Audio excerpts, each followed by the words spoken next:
Des documents classifiés que les gouvernements voulaient garder secrets pour toujours. Des projets militaires illégaux. Des expériences sur des humains. Des complots pour tromper leur propre peuple. Et puis un jour, ces documents sont révélés au grand public. Aujourd'hui, on plonge dans les 7 dossiers déclassifiés les plus explosifs de l'histoire. 7 secrets d'État qui ont changé à jamais notre vision des gouvernements. Des expériences de contrôle mental. Des faux attentats planifiés. Des programmes d'espionnage massifs. Ces documents existent. Ils sont authentiques. Ils sont disponibles dans les archives nationales. Et ce qu'ils révèlent est absolument terrifiant. Préparez-vous, parce que la réalité dépasse souvent la fiction. Premier dossier, le projet Blue Book. L'étude officielle des ovnis par l'armée américaine. De 1952 à 1969, l'US Air Force a mené un programme secret d'investigation sur les phénomènes aériens non identifiés. En 2015, l'intégralité du projet Blue Book a été déclassifiée. Plus de 130 000 pages de rapports, témoignages, photos et analyses. Sur 12 618 cas étudiés, 701 restent officiellement inexpliqués. Des pilotes militaires chevronnés. Des scientifiques. Des civils.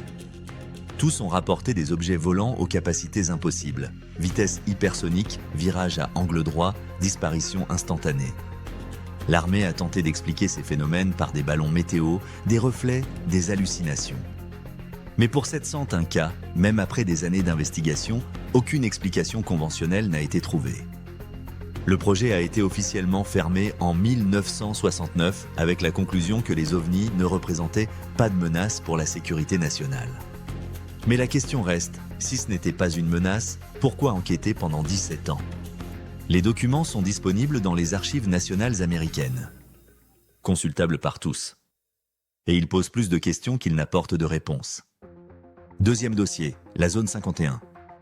Pendant des décennies, le gouvernement américain a nié son existence. Officiellement, la zone 51 n'existait pas. Puis en 2013, la CIA a déclassifié un document qui change tout. L'agence reconnaît officiellement l'existence de cette base militaire ultra secrète dans le désert du Nevada. Selon les documents, elle servait au développement d'avions espions de haute technologie, le U-2 et le SR-60 et 11 Blackbird. Ces avions volaient tellement haut et si vite que les témoins les prenaient pour des ovnis. C'est l'explication officielle. Mais voilà le problème. De nombreuses sections du rapport sont caviardées. Des passages entiers sont noircis. Pourquoi ? Si c'était juste des avions espions, pourquoi censurer des informations 60 ans plus tard ? Les théories persistent, récupération d'engins extraterrestres, rétro-ingénierie de technologies non humaines, expériences sur des formes de vie inconnues. Le gouvernement dit que c'est faux. Mais il refuse toujours de déclassifier certaines sections. Mais elles existent. C'est confirmé. Mais que s'y passe-t-il vraiment ? Ça, c'est toujours un secret. Salut à toi. Si ces révélations te captivent autant que moi, abonne-toi maintenant, merci à toi. On continue. Troisième dossier, les Pentagon Papers. Le mensonge qui a brisé la confiance d'une nation. En 1971, Daniel Ellsberg, ancien analyste militaire, fait fuiter 7000 pages de documents classifiés sur la guerre du Vietnam. Ces documents prouvent que le gouvernement américain savait depuis des années que la guerre était perdue. Militairement, politiquement, humainement. Et pourtant, ils ont continué à envoyer des soldats. 58 000 Américains sont morts au Vietnam. Les Pentagon Papers révèlent que 4 présidents successifs ont menti au peuple américain sur l'état réel de la guerre. Ils montrent que les stratèges militaires savaient que chaque escalade était vouée à l'échec. Mais ils continuaient quand même. Pourquoi ? Pour ne pas perdre la face.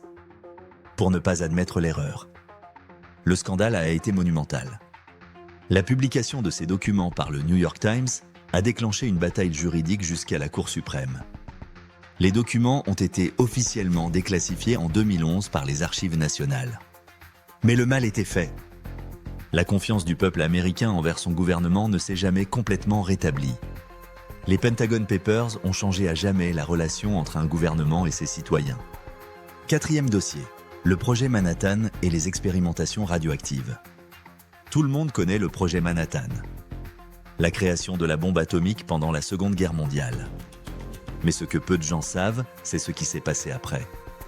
Dans les années 1990, le département de l'énergie américain a déclassifié des milliers de documents sur des expérimentations humaines menées entre 1945 et 1975. Des scientifiques ont exposé des êtres humains à des radiations, volontairement, sans leur consentement.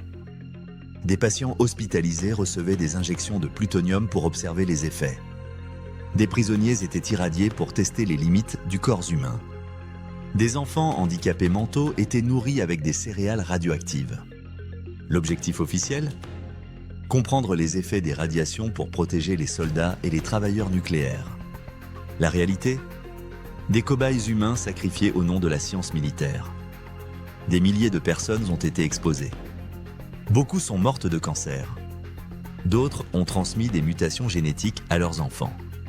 Les documents déclassifiés révèlent que les autorités savaient. Elles savaient que ces expériences étaient immorales. Mais elles ont continué pendant 30 ans.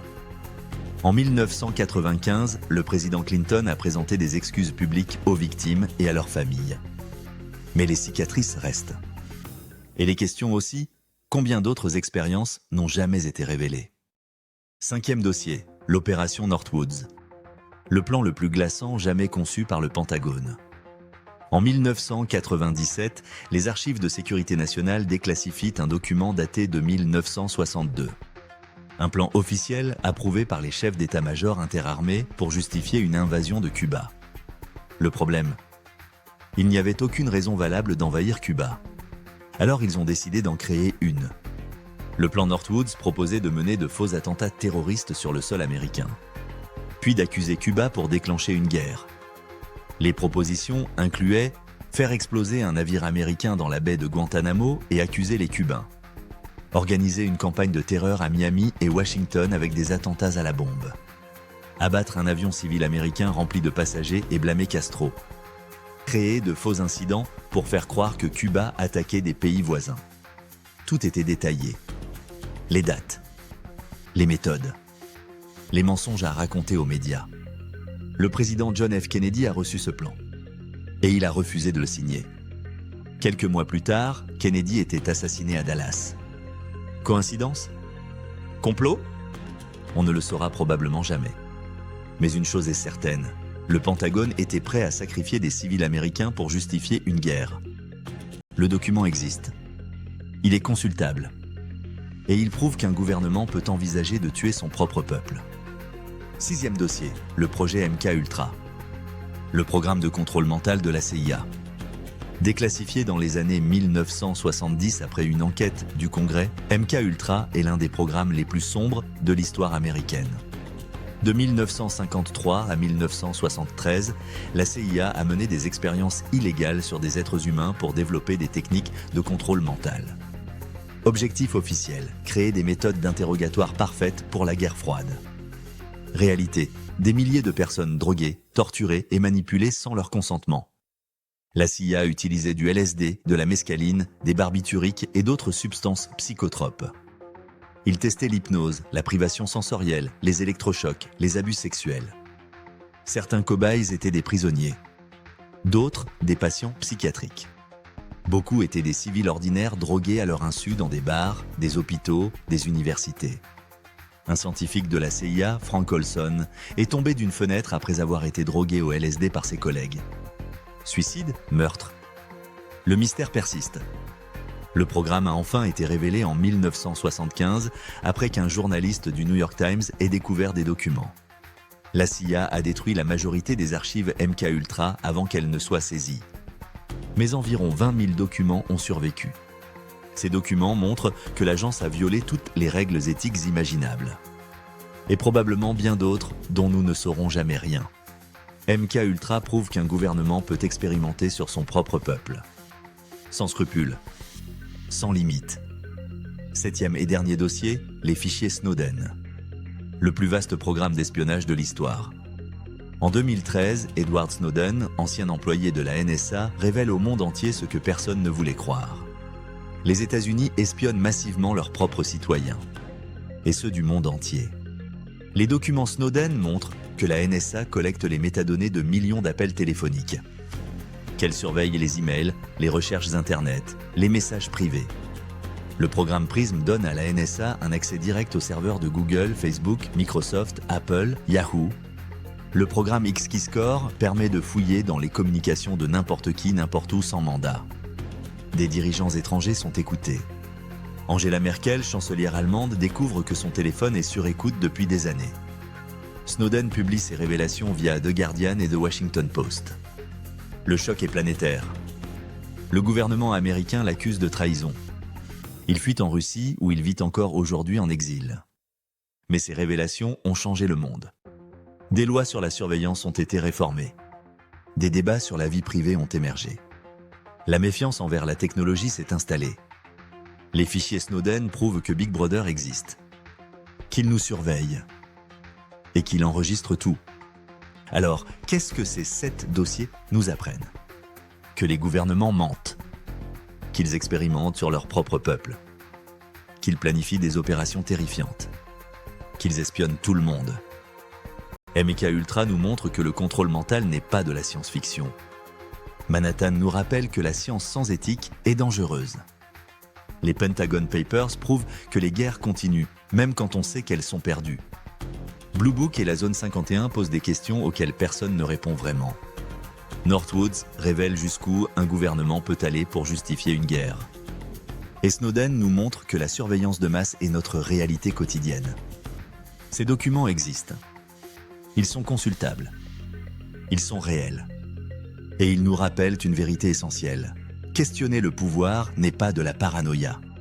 C'est du bon sens. Parce qu'au fond, dans l'histoire comme ailleurs, chaque mystère en cache toujours un autre. Si cette vidéo t'a ouvert les yeux, partage-la. Commente quel dossier te choque le plus. Et reste connecté pour d'autres plongées dans les secrets les mieux gardés de l'histoire. À bientôt, merci.